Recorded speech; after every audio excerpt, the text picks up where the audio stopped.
To this video.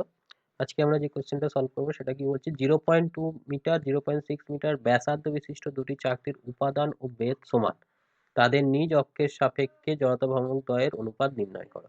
এবারে কোনো একটা চাকতির যদি জড়তা ভ্রামক বলো, কোনো একটা চাকতি আছে, তার সামান্য এরকম বেধ আছে, সেই চাকতিটার যদি নিজ অক্ষ মানে হচ্ছে এরকম একটা অক্ষের সাপেক্ষে মোমেন্ট অফ ইনার্শিয়া বলে, তাহলে আমাদের মোমেন্ট অফ ইনার্শিয়ার ফর্মুলাটা জানা আছে যে নিজ অক্ষের সাপেক্ষে হয় হাফ এম আর স্কোয়ার, তাই তো। এবার দুটো চাকতি আছে, তাহলে আমি যদি I1/I2 বলি, I1/I2 তাহলে কি হবে, half M1 R1 square by half M2 R2 square. ঠিক আছে, তাহলে হাফ হাফ কেটে গেল। এম এম মানে কি, ডেনসিটি ইন্টু ভলিউম, তাহলে ডেনসিটি উপাদান যেহেতু একই, ডেনসিটি একই হবে, তাহলে rho into V1 R1 square by rho into V2 R2 square.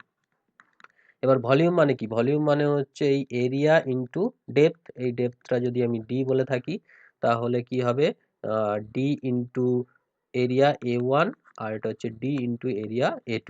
আচ্ছা, ডিটা পরে লিখি, কনফিউশন হবে। D A1 D A2 D into R1 square by R2 square. ডেপথটা সেম বলেছিল, বেধ সমান বলেছিল, ডেপথটা কেটে গেল।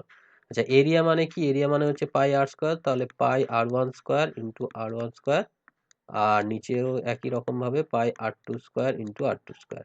পাই পাই কেটে যাচ্ছে, তাহলে হয়ে যাচ্ছে R1 বাই R2 তার হোল স্কোয়ার। ঠিক আছে, তাহলে R1 এর ভ্যালু কত, 0.2, R2 এর ভ্যালু কত, 0.6 তার হোল স্কোয়ার। এটা কাটাকাটি করলে 1/3, sorry, whole to the power 4 square কেন, 4, সরি, তাহলে 1/3 whole to the power 4, 1/3 whole to the power 4 মানে 1/81, which is nothing but 1:81। Clear? আশা করি বোঝা গিয়েছে, যদি না বোঝা থাকে অবশ্যই কমেন্টে করো। This is all about me, this is my contact details. For any question regarding physics you can contact with my WhatsApp or Telegram channel. And যদি চ্যানেলে নতুন হয়ে থাকো অবশ্যই চ্যানেলটা সাবস্ক্রাইব করে রেখো আর বেল আইকনটা প্রেস করে রেখো এই ধরনের ভিডিও পাওয়ার জন্য। Thank you, take care, will meet in the next video as soon as possible. Thank you.